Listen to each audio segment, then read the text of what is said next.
name of Allah, the most gracious, the most merciful. The Miraj was an interstellar and interdimensional journey of Prophet Muhammad, peace be upon him, that took place in just one night. A key point to note is that the Prophet did not travel beyond the 7 heavens on the Buraq. Instead, he followed a specific path, one through which the spirits of the children of Adam ascend and the angels travel. One such path, or perhaps the very same one, is mentioned in the Quran. The angels and the spirit ascend to him in a day, the length of which is 50,000 years. In the last episode, we applied the Lorentz time equation from special relativity to calculate that angels traveling through this path move at the speed of light, causing extreme time dilation, where 50,000 years on Earth equates to just a single day on that path. But in the case of Miraj, something extraordinary happened. The Prophet, peace be upon him, traveled beyond the 7 heavens, yet on Earth, only a few hours had passed, not 50,000 years. This tells us something fascinating. Using the principles of special relativity, we arrive at a striking conclusion. To cover such an immense distance in just a few hours, the Prophet must have traveled far beyond the speed of light. For perspective, Islamic sources describe the distance from Earth to the first heaven as a journey of 500 years, with the width of each heaven also spanning 500 years. Following this pattern, the total journey through all 7 heavens amounts to 7,000 years of travel. However, what remains unknown is the unit of measurement.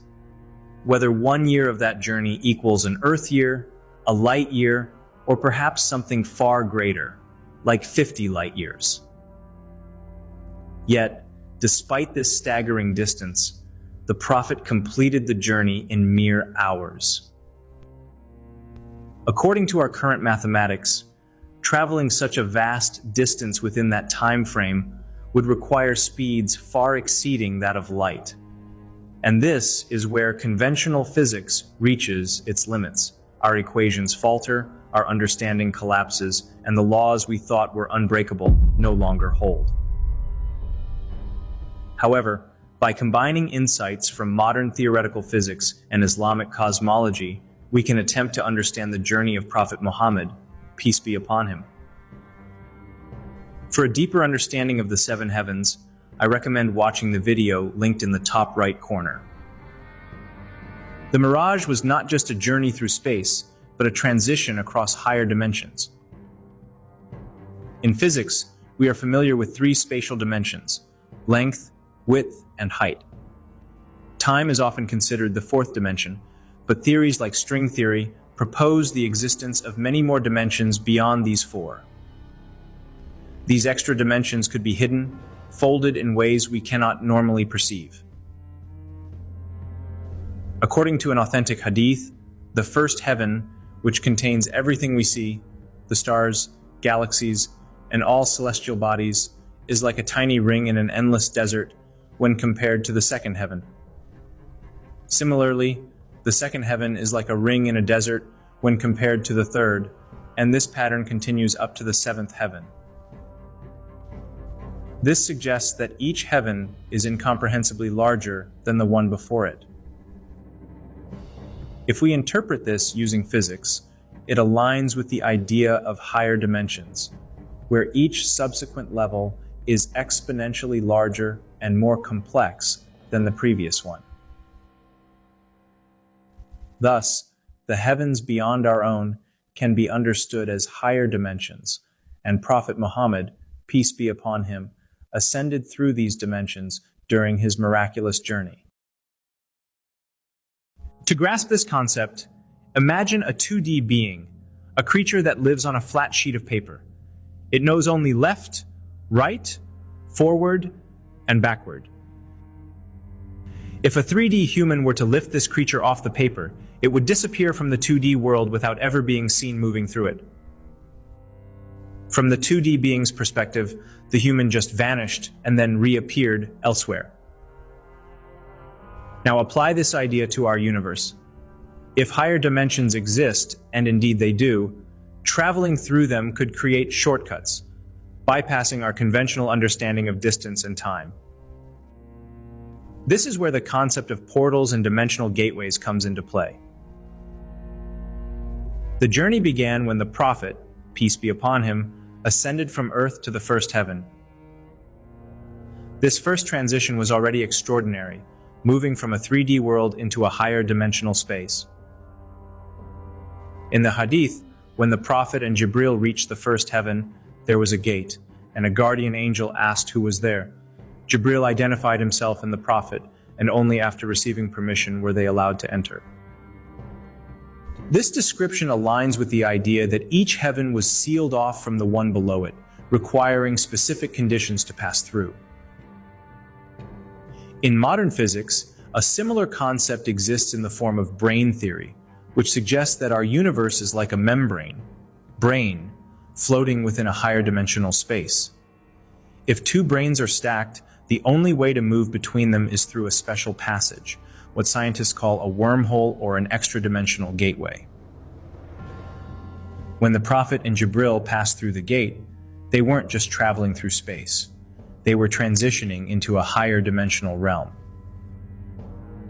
As the Prophet ascended, he and Jibreel continued to move through gates, separating each heaven.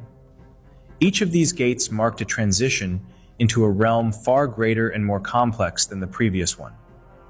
This is exactly how scientists describe higher dimensions, each one exponentially larger and more complex than the one before. Imagine traveling from a small house into a vast mansion, then from the mansion into an entire city, and from the city into an entire planet. The heavens were not just larger in size, but fundamentally higher in dimensionality, meaning they contained more information, more possibilities, and likely different laws of physics. A crucial aspect of this journey is that time did not behave normally. The Miraj presents a major time paradox. Prophet Muhammad, peace be upon him, traveled through all 7 heavens, met many prophets, and saw various realms. Despite this vast journey, when he returned, only a few hours had passed on Earth. Since each heaven represents a higher dimensional realm, time in those places could behave differently from Earth. Just as different locations on Earth experience time zones, higher dimensions could have their own time structures. Time in one heaven may flow faster, slower, or even be non-linear compared to our world. So, the Prophet, peace be upon him, could have experienced the events of Miraj outside the normal flow of earthly time, allowing him to witness an entire journey while Earth's clock barely moved. Previously, we covered the journey up to the 4th heaven. Now, let's continue onward. As the Prophet Muhammad, peace be upon him, ascended through the heavens, guided by Jibreel, they reached the boundary of the 5th heaven. The journey between the 4th and 5th heaven spanned a distance of 500 years of travel, and its vast expanse stretched just as far. Yet the Prophet, peace be upon him, and Jibreel crossed this distance faster than the blink of an eye. When they arrived, the Prophet, peace be upon him, observed the 5th heaven, marveling at its splendor. It was made of red gold, shining so brilliantly that its light was almost blinding. This heaven bore the name Al-Muzayyina, the Ornamente. As they approached its entrance, Jibreel called upon the guardian angel to open the gate. The gatekeeper, as with the previous heavens, inquired, "Who is there?" Jibreel answered, "It is I, Jibreel." The gatekeeper asked, "And who is with you?" Jibreel replied, "Muhammad." The guardian angel then questioned, "Has he been sent?" Jibreel affirmed, "Yes." Upon hearing this, the gatekeeper welcomed the Prophet, peace be upon him, with great honor and joy, saying, "Welcome to him from his own family. May Allah grant him a long life. A noble brother and deputy. What an excellent brother and deputy. What an honored visit this is." With these words, the gate was opened and they stepped into the 5th heaven, Inside, the Prophet, peace be upon him, encountered Harun ibn Imran, the brother of Prophet Musa, peace be upon them both. Harun stood before a gathering of the children of Israel, engaging them with a story. The Prophet, peace be upon him, noticed Harun's striking appearance. His beard was half white and half black, reaching down to his navel due to its great length.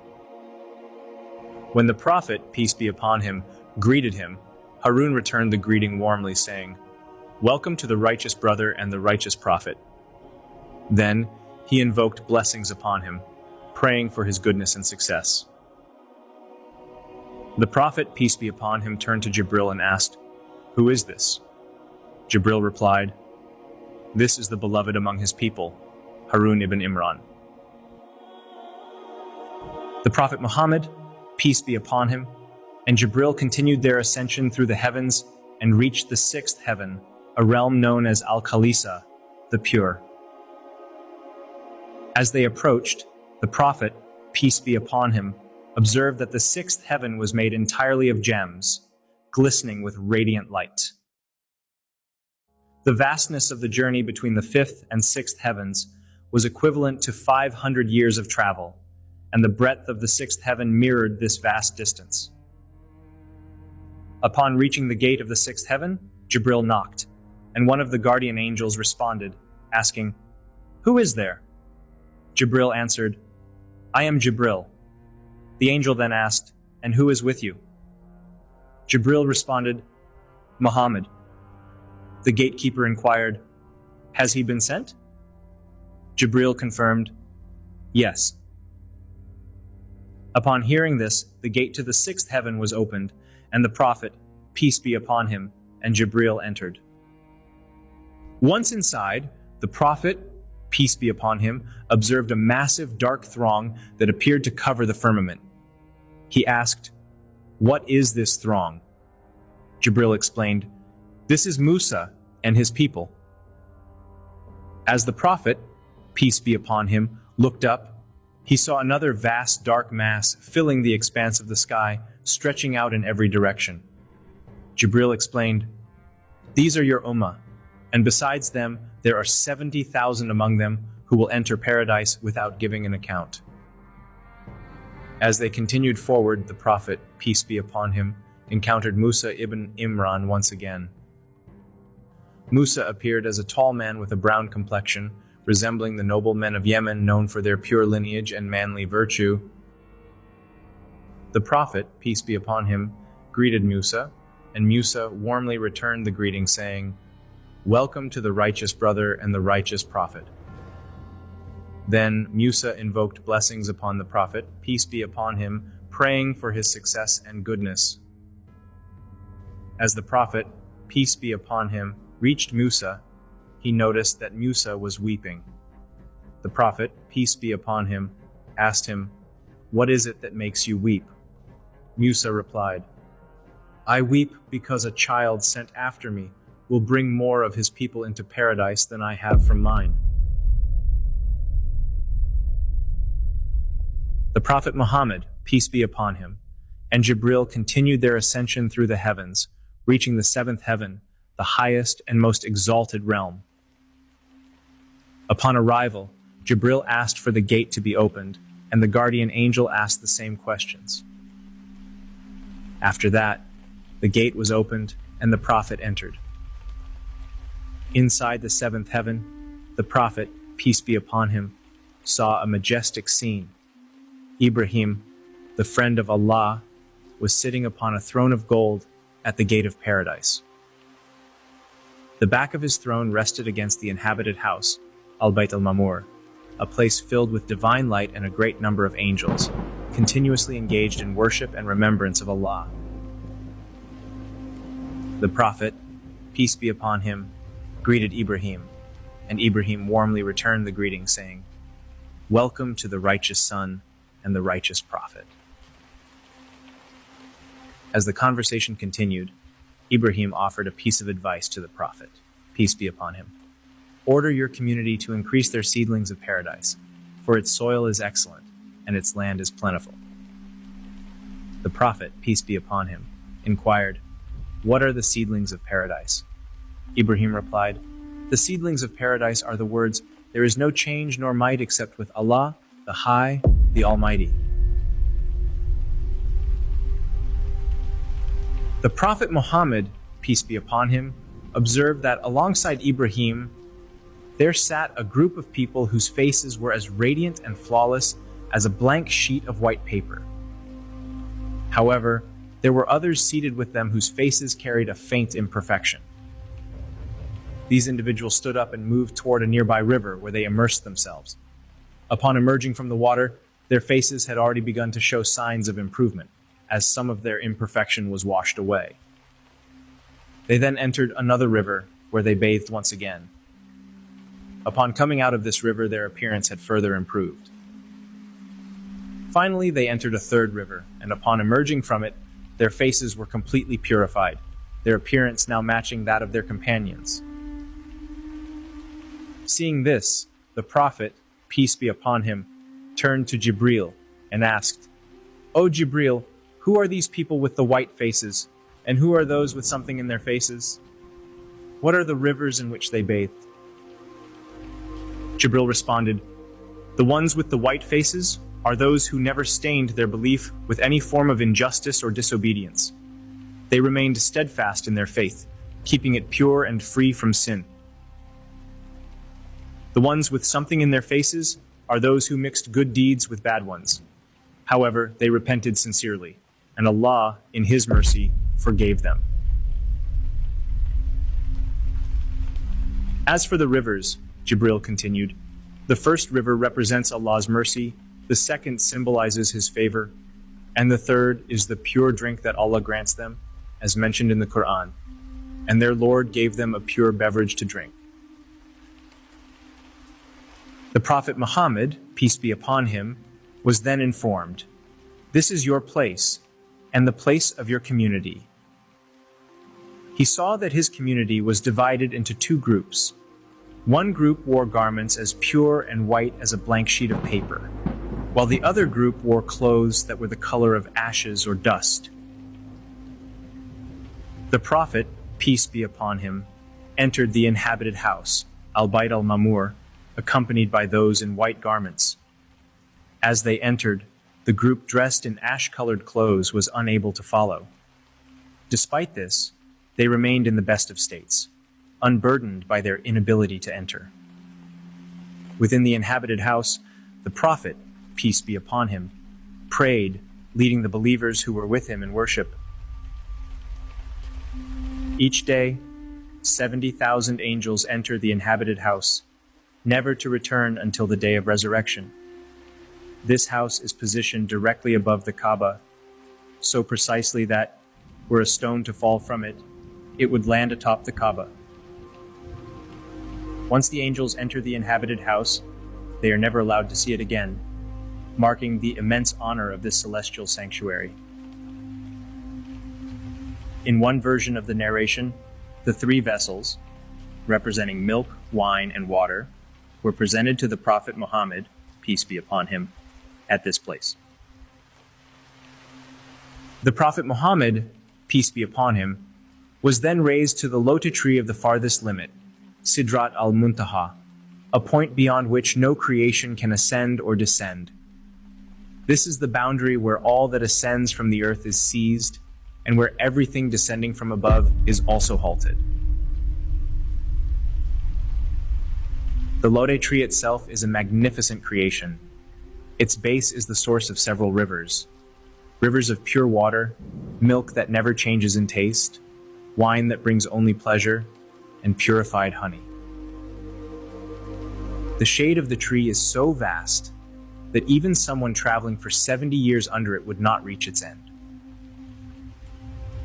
The tree's fruit resembles the jars of hijar near Madinah, and its leaves are as large as the ears of an elephant. In fact, one of its leaves is large enough to encompass all of creation. On each leaf sits an angel, whose task is to cover it with colors that defy description. Every time the angel covers it by Allah's command, the color changes. According to one narration, the leaves shimmer like sapphire and chrysolite, their beauty beyond any human praise. Upon the leaves, moths of gold alight, adding to the ethereal beauty of the scene.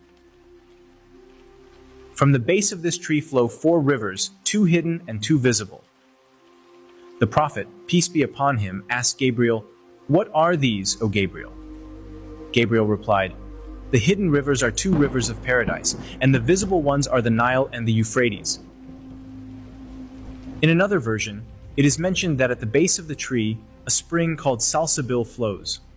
From it, 2 rivers emerge, the river of Kauthar and the river of mercy. The Prophet, peace be upon him, gazed at the river of Kauthar and saw it flowing with great force, as swift as arrows.